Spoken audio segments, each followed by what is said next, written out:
Here's your word for the day from Calvary in Lake Havasu. Visit us on the web at calvaryaz.com. Well, hey there, thanks for tuning in to your word for the day from Calvary. It is good to have you back as we, this week, have been looking at the mark of a Christian of forgiving. We believe that a healthy, growing Christian is going to be someone who is actively forgiving.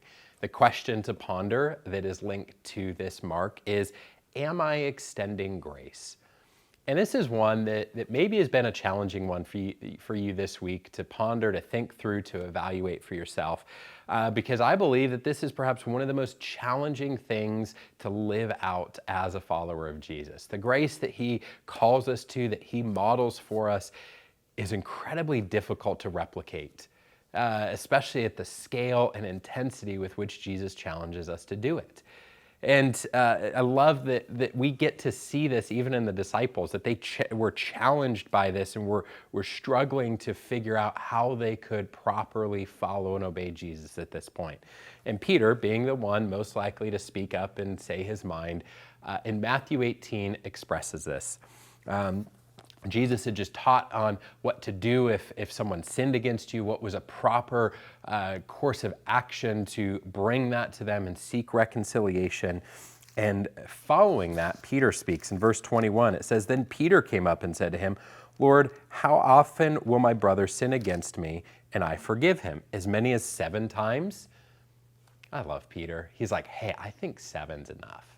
I can't do 2. That's not enough.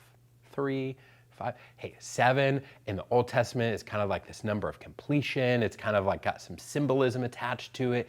7, Jesus is going to say, yeah, 7's enough. And I can keep a little tally mark. Everything's going to be fine. At least that's how I read it. And that's how I imagine Peter thinking leading up to this question. Verse 22, though, Jesus said to him, "I did not say to you 7 times, but 77 times." Some translations interpret the Greek there to say 7 times 70, which would be even more significant. But here's the thing.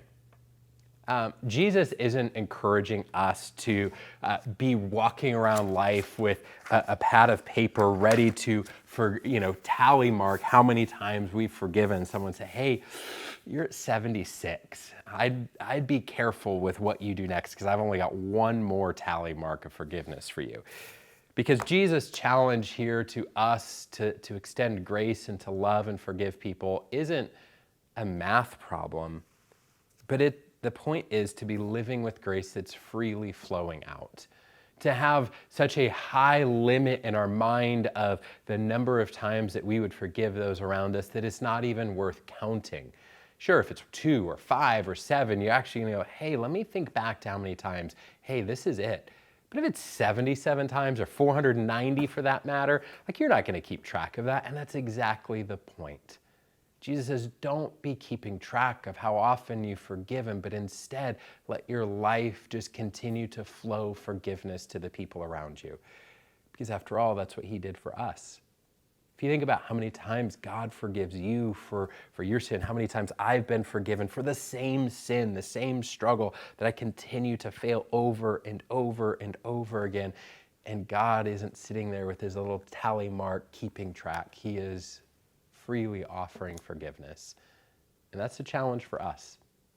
So before we move on from this topic, let me encourage you to really look at your life. Are you freely extending grace? And the little things with traffic and drivers that may not be to your liking, with the order at the restaurant that doesn't come out right, with the service at the store or restaurant that isn't kind and prompt, and with the big things, with the betrayals, with the hurts, with the actions that backstabbed you. Are you freely offering the same forgiveness that has freely flowed into your life through Jesus? Because Jesus has called us to not keep track, but to freely offer forgiveness because that's what we've received. I hope this encourages and challenges you a little bit this week. We'll see you next time.